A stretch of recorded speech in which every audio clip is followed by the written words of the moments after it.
Hola, hola, estimados estudiantes de Contaduría Pública, reciban un cordial saludo y muy bien por esa disposición para cumplir con el reto número 5 y tratar de resolver allí ese enigma que plantea el profesor. Laura y Joana, se les presentó un problema en el audio, espero que lo corrijan para mejorar la nota, pero me gustó que el trabajo conjunto estuvo allí. Varias personas también intentaron trabajo conjunto, creo que Paola y Jorge Andrés, y no sé, hay como otro grupo allí. Espero entonces que me envíen eso por ambos usuarios para poder poner la nota en cada uno. Y me gustó que fueron capaces de buscar entre los argumentos, de escudriñar, de no quedarse solamente con la posición del libro o con la posición del profesor e intentaron mediar. Eso es una muy buena estrategia, una estrategia armónica donde muchos detectaron, claro, lo que dice el libro, así no lo diga como Balance Scorecard, lo está diciendo dentro de los programas, los proyectos, y allí va retomando pues como esos aspectos internos de la organización que ejecutan la estrategia. Muchos analizaron la estructura, analizaron el diagrama de bloques y detectaron que de pronto el balance scorecard sí está donde dice el profesor, pero de una manera distinta. Entonces vamos a empezar como a entender qué es lo que sucede allí. Cuando Norton y Kaplan escribieron el libro, resulta que pues ellos integraron este concepto, pero no protegieron este nombre, Balance Scorecard, y la sigla, no la protegieron. Muchas personas que estaban en ese medio en 1992 empezaron a desarrollar aplicativos y esos aplicativos les registraban el nombre, Balance Scorecard o Balance Scorecard I o Balance Scorecard eh, X o le ponían ciertas variaciones antes o después y eso hizo que ese nombre se protegiera. Los usuarios o los, digamos, quien interactúa con esta terminología no tiene ningún problema porque va a utilizar el término, el concepto desarrollado en el libro y lo puede utilizar en su empresa, de donde sea. Pero quien vaya a utilizar ya la terminología en un libro oficial va a tener que encontrarse con que los autores, por supuesto, son dueños morales del nombre y habrá que mencionarlos y referenciarlos.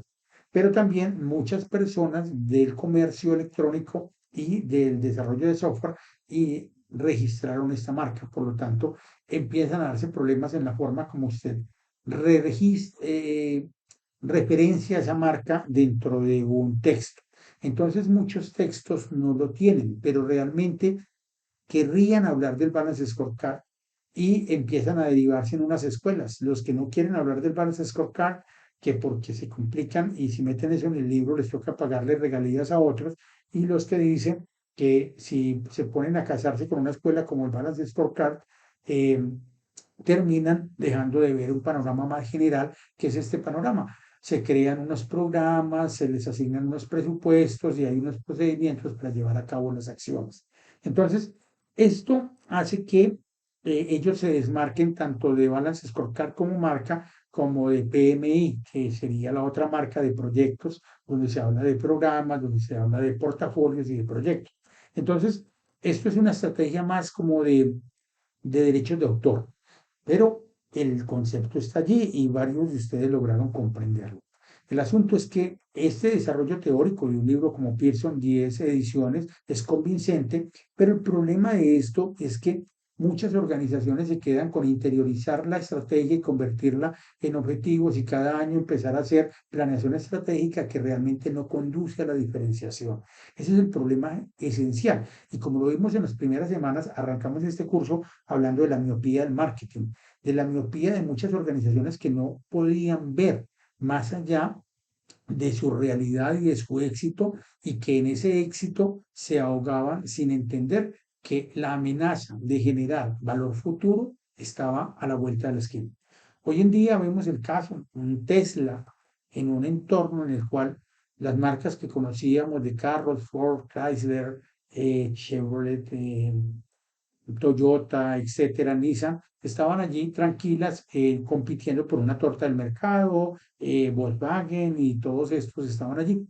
Pero llega un Tesla y llegan ahorita otras marcas chinas desarrollando esta tecnología de la movilidad vehicular mediante sistemas de electricidad, sistemas de baterías y empieza a cambiar el panorama y empieza a cambiar la torta y ya hay empresas que empiezan a sacar la mano y que ya dicen no vamos a poder producir las ganancias, empiezan a bajar nuestras acciones, nuestro valor en el mercado, así estén generando utilidad año tras año, pero saben que el valor en el mercado de la acción se está perdiendo en un 20, 25, 30%. Es así entonces como empresas como Ford, Chrysler y esas que mencionábamos de Estados Unidos, cuando Colombia firmó el TLC en el 2005, que lo empezó a planear, lo primero que hicieron fue insertar un ingreso de vehículos aquí sin aranceles a partir de 2011, 2012, que los primeros que se verían beneficiados serían ellos al poder meter dentro del Tratado de Libre Comercio, a partir de esa fecha, esos vehículos sin un 35% de impuestos que estaban pagando por nacionalización. Entonces, hay allí una cantidad de pequeños movimientos de empresas que se dan cuenta que si no venden y si no agotan su recurso, su miopía los lleva a no entender la forma como adaptarse a un futuro cambiante. Entonces, el término gerencia estratégica se refiere a cómo gerenciar el desarrollo de esa planeación estratégica, eso que se planeó como diferenciador, y ahí es donde viene el problema. ¿Será que lo que planeamos y lo que nos dice este libro sí nos conduce a una diferenciación? Entonces, lo importante de entender es que el diálogo, la narrativa del libro nos llevó por una convicción clara de que lo que estaban diciendo, pues tiene que ver con un proceso de planeación estratégica. Vamos a tratar entonces ya de entender un poco ellos cómo entienden el concepto de estrategia, ¿cierto? Entonces, en el numeral 1.6 comienza un subtítulo que dice el inicio de la estrategia, eventos desencadenantes, cómo se desencadena y mencionan un autor muy controversial para todo lo que tiene que ver con planeación, que es Henry Misberg. Y comienza allí un desarrollo conceptual sobre cómo desde algunos puntos de la organización, desde algunos eventos de la organización, se produce la necesidad de la diferenciación, de la transformación de la organización, de la revisión del entorno y lo interno para lograr reacomodarnos y adaptarnos a las nuevas demandas. Viene el capítulo o el numeral 1.7, toma decisiones estratégicas, también con una argumentación interesante. Vamos a ver qué tal convincente. De nuevo, entonces, léanla desde la perspectiva crítica. ¿Cuál es mi intención como docente? Enseñarles a dudar. En las disciplinas de la administración no existe una verdad absoluta.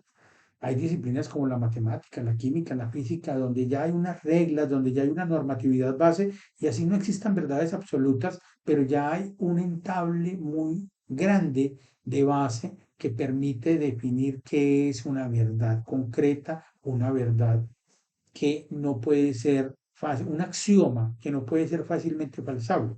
En cambio, en el área nuestra, en las organizaciones, no hay esas verdades. En el área de ustedes como contadores sí tienen un entable normativo creado por las leyes, los decretos, donde ustedes tienen como los abogados también una realidad creada a partir de la norma, pero en administración no existe. En esa medida entonces el mismo concepto de estrategia es un concepto controversial, porque es un concepto que no se entiende igual en todos los países.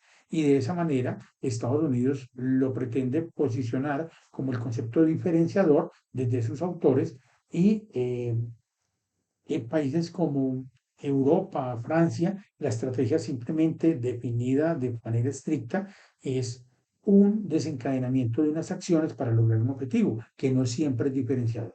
Pero bueno, vamos a ver si esto se acopla más a lo europeo entonces. Aquí realmente lo que se ven son algunas definiciones iniciales que toma este libro. De nuevo, es un libro que estamos leyendo que se lee en escuelas de alta gerencia de diferentes países, donde a una persona le están cobrando muchos millones de pesos por traducirles estos libros, porque ellos los entiendan y entiendan el diálogo con ellos, con estas realidades, pero donde hoy en día nos damos cuenta que hay cosas interesantes para poder criticar. Criticar de manera no criticona, sino criticar con argumentos, criticar de manera sustentada. Aquí hay unos modos en los cuales eh, se produce la toma de decisiones estratégica, se habla de un proceso de toma de decisiones estratégica y también de una secuencia de pasos para lograr esa decisión estratégica materializada. Finalmente, hablamos de la auditoría estratégica, que es lo que ellos ya resumen como un control final o un control cíclico que se puede aplicar en cualquier momento y que ayuda para la toma de decisiones estratégicas. Entonces, aquí ellos desarrollan todo este recorrido y lo importante es pasar acá a este apéndice 1A, donde se dan unos elementos, unas preguntas de base para crear la auditoría estratégica. Entonces, esto es lo que quiero que trabajemos durante esta semana para pasar ya la otra semana a un tema nuevo que se llama el tema del océano azul, la estrategia del océano azul, donde vamos a rayar totalmente distinto esta temática, donde vamos a reescribir esta temática desde una conceptualización diferente. De todas maneras, esta semana tenemos que trabajar en este texto y continuemos entonces con ese enfoque crítico. Miremos estas diferentes preguntas que aparecen acá y el antecedente, estos numerales 1, 6, 1, 7, hasta llegar acá a evaluación y control, que es como el numeral 8 de los pasos de la auditoría estratégica o de los aportes que se hacen como preguntas para la auditoría estratégica. Tenemos que estar bien atentos a ver si esas preguntas realmente nos dan un elemento comprensivo de lo que va a ser este trabajo de gerencia estratégica. Entonces, vamos a pasar a la actividad número 2 o a la lección número 2 donde vamos a entender un poco cómo lo vamos a procesar.